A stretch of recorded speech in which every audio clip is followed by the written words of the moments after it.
지금 이 순간에도 재회를 간절히 꿈꾸고 있는 여러분 안녕하세요. 저는 남녀소통 전문가이자 연애언어연구소의 주인장입니다. 우리가 지금 계속해서 이 단기재에 대해서 배워보고 있는데요. 여러분, 제가 이 단기재에 대해서 설명을 하면서 여러분한테 하나 빼놓은 말이 있어요. 여러분, 단기재를 위해서 가장 중요한 것을 제가 두 가지를 꼽으라면요.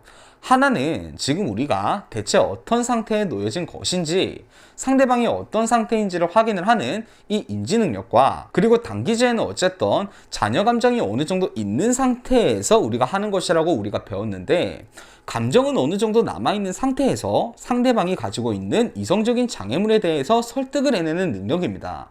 사실 단기재해를 보면 이 장기재해에 비하면 그 범위가 굉장히 좁고 깊어요. 결국 감정적인 사람을 어떻게 이성적인 상태로 만들어서 설득을 해내느냐, 이 싸움인데, 이 설득이라는 것이 정말 말 한마디, 단어 하나, 한 문장, 그리고 말하는 타이밍이 중요하듯이 단기재해에서는 특히나 이 언어가 굉장히 예민하고 섬세하게 적용이 되어야 합니다. 자, 오늘은 우리가 단기재에서 할 수 있는 그 대화 패턴에 대해서 배워보는 날인데요. 자, 지금 보면 앞선 강의들에서도 제가 쭉 이 대화 패턴에 대한 것들을 예시로 들면서 여러분에게 힌트를 드리기는 했는데, 제가 왜 예시가 비슷한 이 강의들을 이렇게 파트별로 여러 강에 나누어서 강의를 하냐면, 여러분 지금 각 강의마다 예시 문장 그 자체는 비슷비슷해도요, 제가 전달하고자 하는 그 강의의 메시지가 달라요. 오늘은 정말 말 그대로 대화 패턴에 대해서 여러분과 공부를 해보는 시간 가져보도록 할 거니까, 먼저 오늘의 학습 목표 커리큘럼 보도록 하겠습니다. 자, 기본 단기적 설득 언어 구조와 이걸 바탕으로 한 실제 예시 사례. 자, 여러분, 이 언어 패턴이 제가 사랑 언어학에서도 강의를 했던 내용이에요. 거기서는 제가 연애 중에 갈등 분쟁 혹은 유혹 중에 상대방이 나에게 반대되는 입장에 있을 때 어떻게 사용해야 하는지 이런 식으로 얘기를 했었는데, 오늘은 딱 이 단기제에 초점을 맞추어서 여러분이랑 기본 구조부터 배워보고 또 예시 문항 해석해 보면서 여러분의 이해도 올려보도록 하겠습니다. 자, 먼저 여러분 기본 언어 구조 보도록 하겠습니다. 자, 사랑 언어학을 보신 분들이라면 이 구조를 이미 보셨을 텐데요. 수능 플러스 수능, 그리고 접속사, 그리고 그 뒤에 내 의견. 상대방의 의사에 전면적으로 반박하는 것이 아니라 이렇게 수능을 하면서 접속사도 반대되는 접속사, 그런데, 하지만 이런 게 아니라 이 그리고라는 동조 접속사를 사용해서 내 의견을 덧붙이는 것. 이 패턴을 우리가 감염화라고 얘기하는데, 이별 상황을 보면 나는 이별을 하고 싶지 않은데 상대방이 어떤 모종의 사유들로 인해서 그 사유를 근거로 이별을 얘기하게 됩니다. 그때 대부분의 대처는 상대방의 입장에 정면 반박을 하거나 혹은 상대방의 이별 결정을 원망을 한다거나, 그러다가 상대방에게 내가 남은 감정을 토로하면서 매달리게 되니까 상대방은 처음부터 그 매달림을 거절하는 스탠스로 시작을 해서 가면 갈수록, 이 반복되면 될수록 이 거절의 정도가 높아지다가 나중에는 아예 나와 어떤 얘기 자체를 하고 싶어 하지 않는 그런 상황이 놓이게 되는 겁니다. 그래서 우리가 앞서 배운 상황 경량화를 시키고 감정적인 상태에서 상대방을 이성적인 상태로 빠져나오게 만드는 방식도 배워본 건데요. 이 언어 패턴에서는 기본적으로 상대방의 이별 의사에 수능을 하고 공감하고 동의를 한 뒤에 접속사 그리고를 붙여서 이 상황에서 내가 이익을 볼 수 있으면서도 상대방이 받아들일 수 있을 법한 이 새로운 관점을 열어서 상대방의 선택을 유도를 해내는 겁니다.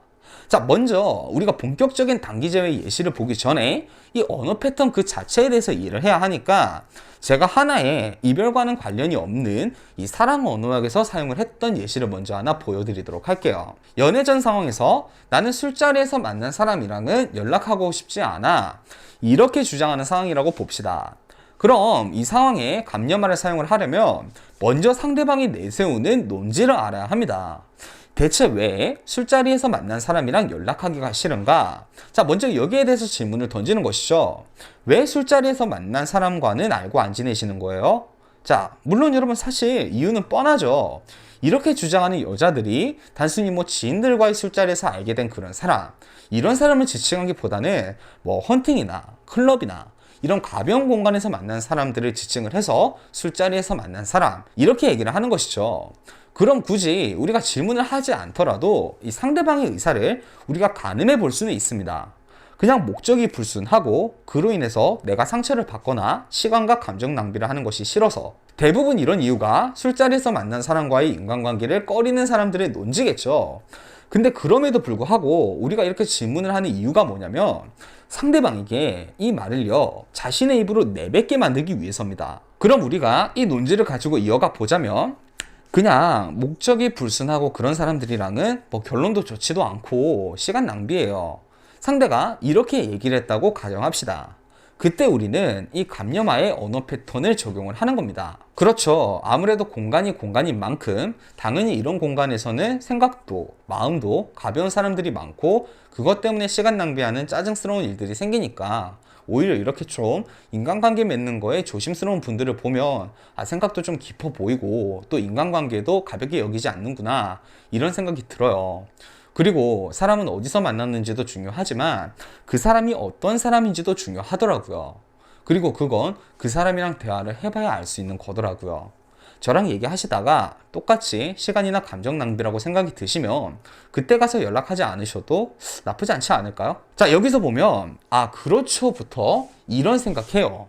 여기까지가 상대방의 의견에 대해서 순응을 하는 구조죠. 여기서 보면 나에게 상대방이 공격적, 부정적으로 나온 스탠스를 오히려 관점을 재정의를 해서 상대방에게 가치 부여를 해줍니다. 상대방 입장에서는 이 상황 문장들을 나쁘게 받아들일 만한 요소가 없죠. 그리고 여기서 이제 접속사 그리고를 사용을 하는데, 여러분 잘 보시면요, 이 뒤에 나오는 문장들을 보면 상대방의 의사랑은 사실 정반대돼요. 상대방은 연락을 하지 않겠다라고 주장을 하는데 나는 지금 연락을 하자는 식으로의 서제스천 제안이 들어간 상황이잖아요. 그래서 우리 국문의 문맥상으로 본다면 사실 여기서 적합한 접속사는 그리고가 아니라 그러나, 하지만과 같은 이 반대되는 이야기를 전달할 때 어울리는 접속사를 쓰는 게 문맥상으로는 적합해요. 근데 지금 이건 구어체잖아요. 우리가 지금 대화를 할 때 이 문맥을 따지면서 얘기하는 게 아니라 그 전반적인 느낌을 더 중요시 본단 말이죠. 그러니까 여기서 하지만 그러나와 같은 접속사가 듣는 순간에 상대방도 지금부터는 이 사람이 내 의견과는 지금 반대되는 말을 하겠구나 이렇게 생각을 하게 되니까 이런 접속사를 선택하는 게 아니라 내가 상대방의 의견에 동조하는 것처럼 일종의 착각을 하도록 이 그리고라는 접속사를 사용을 하는 겁니다. 그리고 사람은 어디서 만나는지도 중요하지만 그 사람이 어떤 사람인지도 중요하더라고요. 그리고 그건 그 사람이랑 대화를 해봐야 알 수 있는 거더라고요. 저랑 얘기하시다가 똑같이 시간이나 감정이 낭비라고 생각하시면 그때 가서 연락 안 하셔도 나쁘지 않지 않을까요? 상대방이 이때까지 생각하고 있지 않았던 하나의 새로운 관념을 열어주면서 상대방이 부담스럽지 않게 받아들일 수 있을 법한 그런 제안을 던져주는 겁니다. 아무래도 여러분, 이 상대방의 의견에 전면 반박을 하는 것보다 이런 식으로 대화를 풀어나가는 게 상대방이 내 입장을 이해하고 선택하는 것에 훨씬 더 유리하겠죠. 이 언어 패턴을 우리가 오늘 단기제어에 적용을 해서 사용을 해볼 거예요. 이 감염화라는 것 자체가 나와 입장이 반대되는 상황에서 사용을 하는 언어 패턴이기 때문에 이별 상황에는 가장 적합한 언어 패턴이라고 볼 수가 있습니다. 자, 그럼 오늘 이 감염화라는 언어 패턴을 이용해서 단기제어에서 주로 상대방이 제시하는 그 논지들, 대표적인 흔한 이별의 예시들을 가져와서 그 논리들을 부수고 새로운 관념을 열어줘서 상대방을 설득할 수 있는 그 방법들을 알아보도록 합시다. 자, 오늘 제가 준비한 3가지 예시들입니다. 감정이 식었다. 넌 나에게 사랑을 확실하게 주지 않아서 날 외롭게 했다. 넌 화가 나면 감정 조절을 못해서 내가 더 이상 버틸 수가 없다. 자, 이 사유에 해당하는 분들도 있고 뭐 아닌 분들도 있을 텐데 제가 여러분 이 모든 예시들을 오늘 이 강의에서 모두 들 수는 없으니까 좀 빈번하게 일어나는 상황들을 준비를 했거든요. 이게 딱 여러분이 해당하는 상황만 쏙 멘트를 이렇게 빼먹으려고 하지 마시고요. 여러분 이 패턴 자체를 여러분이 이해를 하셔야 됩니다. 왜냐면 여러분 이게 지금 제가 예시고 강의니까 이렇게 한 번만 쓰도록 만드는 거지 실제 대화에서는요 이 패턴이 한 번만 사용되는 게 아니라 반복적으로 계속 사용이 됩니다. 상대방이 주장한 논지 외에 또 다른 새로운 논지를 내세울 수도 있고 또 과거에 있었던 갈등의 특정한 상황에 대해서 또 얘기를 꺼낼 수도 있단 말이죠. 그럴 때 여러분이 대처 응용을 하시려면 이 구조 자체를 이해를 하셔야겠죠. 그러려면 예시 상황을 여러분 많이 봐야 합니다. 듣는 게 여러분 공부예요. 자, 하나하나 분석 들어갑니다. 자, 첫 번째, 감정이 식었다. 자, 상대방이 감정이 식었다고 주장할 때 이 상황이 어려운 점이 뭐냐면 이별에 대한 논지가 없어요. 감정이 왜 식었는지를 물어봐야 하는데 이게 물론 감정이 식은 그 원인들이 있겠지만 그 원인들에 대한 관점을 지금 바꾼다고 해서 상대방이 감정이 식었다라는 그 결과가 바뀌지는 않는단 말이죠. 그리고 이 상황을 우리가 어떻게 세팅하냐면 특별한 분쟁이 있었던 건 아닌데 권태로움을 느끼게 되는 그런 상황으로 가정을 하겠습니다. 이런 상황을 두고 그 감정이 식게 된 원인에 대해서 이 설득을 하려고 하면 질척되게 되는 형태가 되고 오히려 악영향을 줄 수밖에 없는 상황이 생기곤 합니다. 그래서 이 상황에서는 우리가 뭘 해야 하냐면 약간 우리가 다른 눈치를 봐야 하는데 상대방은 지금 감정은 연애에서 굉장히 절대적인 요소고 한 번 감정이 식으면 다시는 회복될 리가 없어. 이런 생각 때문에 최종적으로 이별을 결정을 했을 거란 말이죠. 자, 다시 정리해서요. 감정이 식은 그 이유에 대해서 우리가 변명을 하는 것이 아니라 상대방의 감정이 식으면 회복할 수 없다라는 관념을 바꾸는 것에 우리가 초점을 두는 겁니다. 자, 감염화 언어 패턴을 적용하기 전에 먼저 목적 설정을 해야 하는데 여러분 여기서 중요한 게 감정이 식어도 회복될 수 있으니 계속 만나자라는 식으로 관념을 열어주는 게 아니에요. 뭐 다른 사람들의 제외 사례 이런 것들을 얘기하면서 반대되는 사례를 보여줄 수도 있지만 그게 지금 당장 헤어지고 싶다는 감정적인 의지가 있는 상대방한테 효과적인 게 아니에요. 우리가 이 목적으로 둬야 되는 상황은 상대방에게 지금 감정의 유무를 떠나서 연인 관계를 상실하지 않은 상태에서 몇 번 정도 더 우리와의 만남을 가질 수 있도록 만드는 것이죠. 그리고 그 사이에 상대방한테 감정적인 자극을 주는 시도를 해보고 그로 인해서 상대방도 감정이 변하면 재해가 되는 것이고 아닌 경우에는 이별을 하게 될 수도 있는 겁니다. 그때는 장기 재해를 봐야 하는 것이지만 일단 지금은 우리는 연인 관계를 완벽 상실하지 않은 상태에서 좀 더 상대방의 이별을 일시적으로 유예를 해서 시간을 벌어야 된다는 거죠. 그러기 위해서는 상대방이 지금 감정이 식으면 회복할 수 없다라는 것을 우리가 전면적으로 반박하는 것이 아니라 일단은 지금 상대방의 감정에 공감을 해주고 지금 상대방이 죄책을 느낄 만한 선택을 하는 것이 아니고 충분히 입장을 이해한다고 감염화 단계에서의 수능을 먼저 해주는 겁니다. 요새 들어서 우리가 옛날 같지 않은 건 나도 느끼고 있고 너도 느끼고 있었잖아. 솔직히 연애에서 설레이고 이런 거 중요한데 우리가 만난 기간도 있으니까 당연히 뭐 처음 같다고 할 수는 없지만 그래도 우리 온도가 많이 식은 것은 서로 말을 안 해서 그렇지 느꼈잖아. 그러니까 충분히 관계에 대해서 헤어지는 게 지금 맞는 건가? 이렇게 느꼈을 거라고 생각해. 당연한 거지. 그 뒤에 상대방에게 조금 이별을 유예시킬 수 있도록 시간을 벌 수 있는 제한을 넣습니다. 자, 여기서 접속사 그리고를 사용한다고 했죠. 그리고 나는 인연이라는 게 만남도 중요하지만 그 인연의 끝도 중요하다고 생각을 해. 서로가 미련이 남지 않게 정말 서로가 감정이 다해서 끝이 날 때 이별이 마냥 슬픈 게 아니라 그때 서로 좋은 추억으로 남을 수 있다고 생각을 해. 그런 이별이 시간이 지나서 서로를 생각했을 때 웃을 수 있는 추억이 될 거라고 본다. 나는 그런 시간이 좀 더 있었으면 좋겠어. 한쪽이 싫은데 더 이어나가는 게 아니라 미련이 남지 않게 이때까지 만났던 시간에 대해서 생각을 하고 서로의 의미를 기리는 그런 시간이 좀 더 있었으면 좋겠어. 몇 주 정도 우리가 좀 더 시간을 보내고 나서 그때 서로를 정말 보내야 한다면 그때는 웃으면서 보내주는 것이 어떨까? 이런 식으로 지금 이별에 대한 의미를 재해석해서 새로운 관념을 열어주고 상대방이 너무 과하게 부담스럽지 않을 여건을 만든 뒤에 받아들일 수 있을 법한 제안을 하는 겁니다. 여기서 포인트는요, 상대방한테 이별을 받아들이는 것처럼 가정하지만 직접적으로 이별을 받아들이는 그런 단어들은 사용하지 않고 약간 중의적인 표현들을 사용을 해주는 겁니다. 자, 2번 보도록 할게요.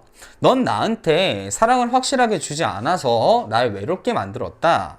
자, 여기서는요, 단순히 사랑을 확실하게 주지 않아서 날 외롭게 했다. 이게 아니라 이 결론에 대한 이유가 있을 거잖아요. 그 논지를 토대로 해석을 해봐야 합니다. 같은 행동이라도 그 사람이 나한테 가진 마음에 따라서 그 의미가 달라지잖아요. 부모님이 우리를 어린 시절에 체벌하면서 때리신 거랑 어릴 때 뭐 학교 선생님한테 이유 없이 맞은 거랑 혹은 뭐 또 다른 사람이 나를 때린 거랑 그 의미가 각각 다르잖아요. 근데 연애 관계에서는 아무리 우리가 가까운 사이였다고 해도 결국에는 타인이기 때문에 이 사랑의 의미가 변할 수 있다는 가능성이 있으니까 상대방은 우리의 행동을 토대로 이것을 판단을 한단 말이죠.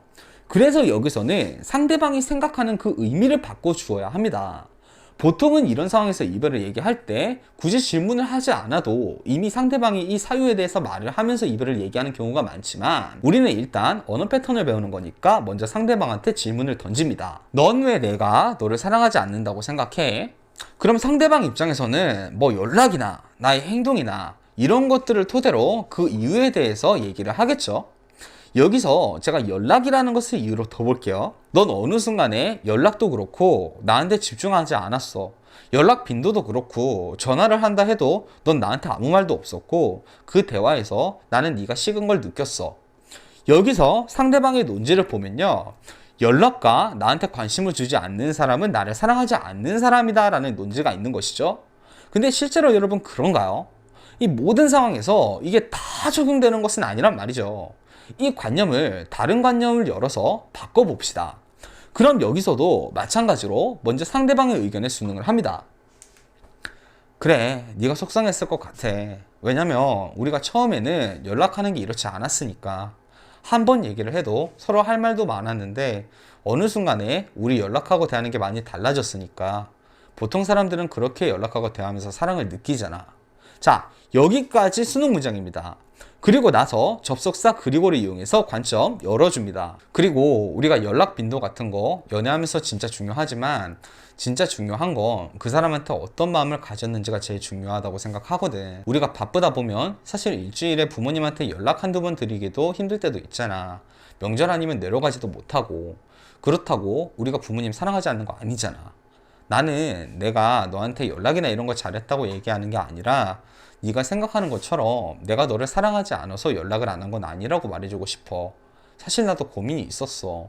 우리가 처음에는 서로 뭐 하는지 물어보고 할 대화도 진짜 많았는데 시간이 지날수록 뭔가 우리가 서로 다 알고 있잖아. 그러니까 뭐 하는지도 알고 네가 무슨 생각하는지도 아니까 막상 너랑 얘기를 하려 그러면 얼굴 본 상태에서는 괜찮은데 특히나 전화할 때는 할 말이 없는 거야. 그렇다고 너도 무슨 말을 꺼내는 것도 아니고. 그래서 솔직히 그렇게 전화하는 게 오히려 우리 관계에 안 좋을 거라는 생각만 들고 좀 본능적으로 피하게 되더라. 네가 벌써 상처받았다고 하면 어쩔 수 없지만 나는 이 문제를 진심으로 해결하고 싶어. 근데 나 혼자 해결할 게 아니라 우리가 대화하는 방식을 같이 바꿔야 하는 거잖아. 다른 것보다 내가 너 사랑한다는 게 부정당하니까 그건 좀 많이 속상하다. 자, 이 문장들의 핵심은 뭐냐면, 먼저 부모님 반대 예시를 통해서 상대방의 논리의 허점을 먼저 건드려서 일단 내가 사랑하지 않아서 연락하지 않았다라는 프레임에서 벗어나는 겁니다. 그리고 나서 내가 왜 연락을 하지 않았는지, 상대방이 사랑하지 않아서 연락하지 않았다라는 것을 나 또한 이러한 심리적 압박 때문에 연락하기가 어려웠다라는 식으로 관념을 뒤집어 주는 겁니다. 그리고 나서 마지막으로 이걸 이별을 선택을 함으로써 해결을 하려고 했던 이 상대방의 선택을 해결을 같이 해보자 라는 식으로 변경을 유도한 것이죠. 자, 이거 문장 순서도 굉장히 중요한데요. 먼저 내가 상대방을 사랑하지 않아서 그랬다라는 것에서 벗어나야지 같이 문제를 해결해보자는 제안을 할 수 있게 되는 겁니다. 근데 대부분 사람들이 이 앞과정을 생략을 하고요, 문제 해결에만 초점을 두는 겁니다. 그러니까 아무래도 상대방한테 느껴지는 감정적인 느낌이 덜하게 되는 것이죠. 상대방의 감정에 먼저 공감을 해주고 거기에 대해서 내가 이해를 충분히 한다는 것을 드러내는 수능 단계가 있어야 되는데, 그게 아니라 단순히 그런 거 아니야, 내가 너 사랑하지 않은 거 아니야, 이런 식으로 주장하게 되면 상대방은 그럼 그동안 내가 감정적으로 고통받은 거 뭐야, 이런 식으로 더 부정적인 감정이 올라올 수가 있는 겁니다. 자, 이 예시도 우리가 해석을 해보았고요. 세 번째, 네가 화가 나면 감정 조절을 못해서 내가 더 이상 버틸 수가 없다. 자, 여러분 물론 이러면 안 되는 거긴 하죠. 이건 우리가 배운 장애물의 구분에서도 이성적 고정관념이 부정적으로 기울 수 있는 굉장히 중한 고정관념의 주제에 해당합니다. 그래서 실제로 이런 경우에는 조금만 이런 행동으로 인해서 상대가 겪은 고통의 지속기간이 길면 사실 단기적인 재회가 어려운 경우가 많은데, 감정 조절을 못한다는 것도 여러분 다양하잖아요.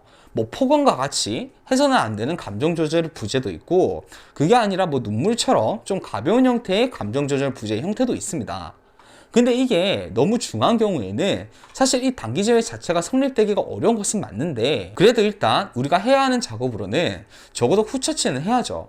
이 상대방이 나로 인해서 지금 피해를 봤다라는 인지가 있을 거잖아요. 그러니까 나는 감정적인 가해자, 자신은 피해자, 나는 자신을 매개체로서 감정해서라는 이익을 본 사람, 이렇게 인지가 되어 있을 거란 말이에요. 나를 이용해서 이익을 본 사람, 이런 인지라는 것인데, 여기서 우리가 해야 하는 목적은 이 인지에서 벗어나는 겁니다. 내가 이익을 본 게 아니라 결국에는 조금 큰 맥락에서는 나도 너와 함께 피해자다라는 식으로 상대방의 동정심을 유발하는 것이 지금 상황에서 좀 더 나은 상황을 만들도록 유도하는 선택지라고 볼 수 있는데, 한번 문장 보도록 합시다. 네가 내 성격 때문에 많이 고생했던 거 알아. 나도 뭐가 문제인지도 알고 그동안 네가 얼마나 힘들었겠니. 너라고 좋은 감정이 들어서 그런 것도 아니고 그냥 나 좋아서 사랑하는 마음으로 곁에 있어 준 건데 거기에 대해서 너무 고맙다. 여기까지가 수능 문장이죠. 여러분 여기쯤이면 여러분이 이게 뭔지 이해를 하고 있어야 됩니다. 자, 그리고 접속사를 사용하고 프레임 바꾸는 문장 보도록 합시다. 그리고 나라고 힘들지 않았던 것은 아니야. 너도 알다시피 감정이라는 게 우리가 생각한다고 다 되는 게 아니잖아. 어떻게 보면 우리 의지나 자아대로 되지 않는 게 감정이잖아. 나도 내 감정 때문에 사실 너무 힘들어. 나라고 사랑하는 사람들한테 터무니없이 화내고 그러고 싶겠니? 사실 예전보다 마음의 여유가 없으니까 더 그렇게 되더라. 그래도 나 사랑하는 사람이니까 날 받아주고 그러니까 잘못한 거 알아. 난 솔직히 내 감정이 너무 미워. 내 마음대로 안 되고 갑자기 울컥하는 내 자신이 미워. 어떻게든 고쳐야겠다는 생각이 들어. 약을 먹든 뭘 하든 안 고치면 난 계속 내가 사랑하는 사람들, 가까운 사람들을 잃게 될 거니까. 자, 이런 식으로 이게 무슨 작업이냐면 내 자신의 감정과 나 자체의 프레임을 분리를 하는 거예요. 나 또한 이 내 감정이라는 놈의 피해자다. 이런 식으로 주장을 하면서 이 감정이라는 허울을 만들고 너와 내가 피해자인 것처럼 이 프레임을 나눠주는 겁니다. 물론 여러분 이것도 상대방의 성향이 좀 유하거나 잔여 감정이 좀 많이 일정 이상 남아있어야 단기제외를 기대해 볼 수가 있는 거고, 그게 아닌 이상에는 이건 후처치의 일환이다, 이렇게 생각해 주시면 되겠습니다. 자, 여러분 이렇게 오늘 우리가 이 단기제외 제외를 할 수 있는 언어 패턴, 감염화의 기본 구조와 이 예시들을 보면서 공부를 해봤습니다. 자, 여러분 오늘은 제가 여러분한테 숙제를 2가지 내드릴게요. 이 감염화는 제가 뭐 여기에 대해서 이렇게 저렇게 덧붙일 말은 없는데 여러분이 실습을 해보아야 여러분도 여러분 상황에 맞게 사용을 할 수가 있어요. 첫 번째, 넌 습관적으로 거짓말을 한다. 두 번째, 내 환경이 좋지 못해서 너를 만날 수가 없어. 자, 오늘의 숙제 2가지인데 이 2가지 문제를 여러분이 풀어보세요. 댓글에 여러분이 이걸 남겨주시면 제가 읽어보고 나름대로 제가 수정할 부분이 있으면 알려드리도록 하겠습니다. 그리고 또 지금 여러분이 당장의 이별 상황이라면 여러분이 또 여러분의 직접적인 그 상황에 대해서도 한번 작성을 해보세요. 그리고 그건 연애언어연구소 카페에 남겨주시면 저희 뭐 컨설턴트 진에서 또 코멘트를 드릴 수 있는 건 드리도록 하겠습니다. 자, 여러분 오늘 강의가 끝이 났고요. 오늘 배운 감염화는 사실 내가 먼저 사고가 유연해야 여러분 능숙하게 사용할 수가 있어요. 즉 여러분의 상황에 걸맞는 감염화 딱 하나, 이게 아니라 전반적으로 이 설득을 하는 것에 있어서 감염화의 패턴을 쭉 적용을 해야 하는 겁니다. 단순히 이거 문장 하나 준비해서 말 한번 하고 그 뒤에는 또다시 평소대로 반박하는 게 아니라 계속 순응하면서 상대방의 관념을 바꿔주는 식이 되어야 이 효율이 좋기 때문에 여러분 이건 여러분의 상황이 아니라도 좀 더 여러분이 이게 단기제의 핵심적인 키라고 생각하시고 연습을 좀 하실 필요가 있겠습니다. 자, 여러분 저는 남녀소통 전문가 주인장이었고요. 오늘도 행복한 연애 하세요.